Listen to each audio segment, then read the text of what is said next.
Hey, God Saved Women, I have a story that I want to tell you guys today about the story of Rahab. As I was reading the text about Rahab, it really blew my mind because at first I was wondering, why did the writers only call her a prostitute when she was known for so much more?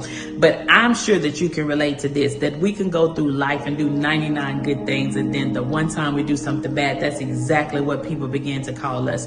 I mean, you could have lied one time. You could have manipulated somebody one time. You could have stolen something. I don't know exactly what you did, but I'm not here to talk about your life. I want to put Rahab's life on display for a second. And I want you to begin to get very curious when you're reading a text. And if you're going to go through and study this, go and read Joshua 2 and then Joshua 6. Now, my pastor, Pastor Mike Jr., he says that you always have to consider the front side and the back side of any particular story. So now when I'm reading text and scripture, I start to look at it in a different lens, because there is a day and there's also a night. There's also good and there is also bad. Now we know about the part of her being a prostitute, but what we don't know is what else she was besides that.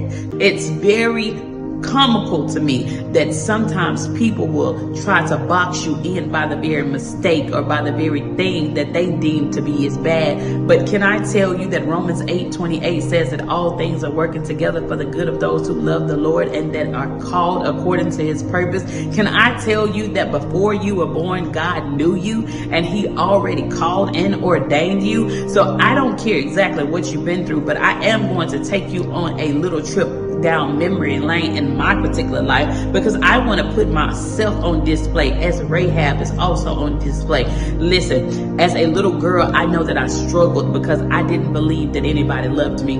And when I became a teenager, I struggled again because I couldn't find friends that I thought that were going to be there for me, because people would call me different. People would call me an outcast. People would call me stuck up. All of these different things because they never took the time to actually figure out who I was.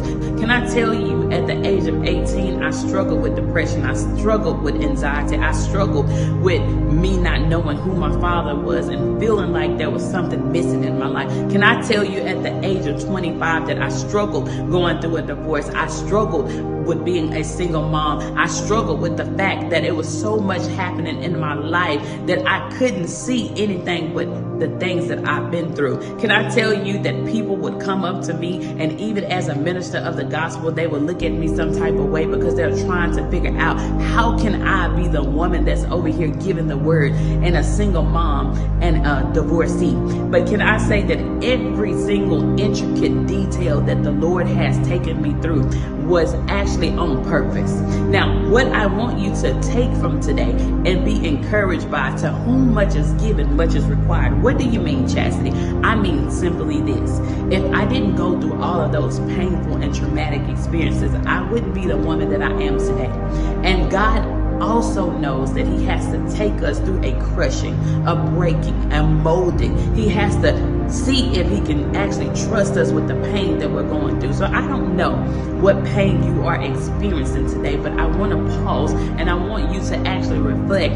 What is it that people keep calling me that I know that is not my identity? What label has someone put on me that I know that is not my identity? I need you to understand that we will be called many things, but many are called and few are chosen. And the reason why much is given is because God knew that you can actually take on all of the pain. He can entrust you with pain, then he can also entrust you with promises. He can also entrust you with purpose. He can also entrust you with people. He can also entrust you with every single detail that he's going to begin to download inside of you. I need you to understand that your life matters so much that he didn't want to leave one detail out. Just as Rahab's life mattered, because even though it bothered me that the writers only said something about her being a prostitute, I know that Rahab was a good woman. I understand that Rahab had a good heart. How do I know? It's because in the text, it talks about the spies running and that they was under pursuit to be killed. But Rahab began to rescue them by putting them in her home and hiding them out. Now, in this particular time frame, Rahab could have died for her act of courageousness. But can I tell you that when God has a calling on your life, it does not matter who's coming after you, because God is there for you. And when God is for you, then who can be against you? So if you leave with anything today, understand this, that there's always a front side and a back side to every particular story. Now, getting back to me, people may ask me, well, how does all of that tie together? Because I could have allowed all the things that I've been through to actually keep me in hiding. But God wanted me to be a light, and so does He want you to be a light. And just know, God-shaped women, that your story is not over. And every single thing you go through is for His glory. I love you.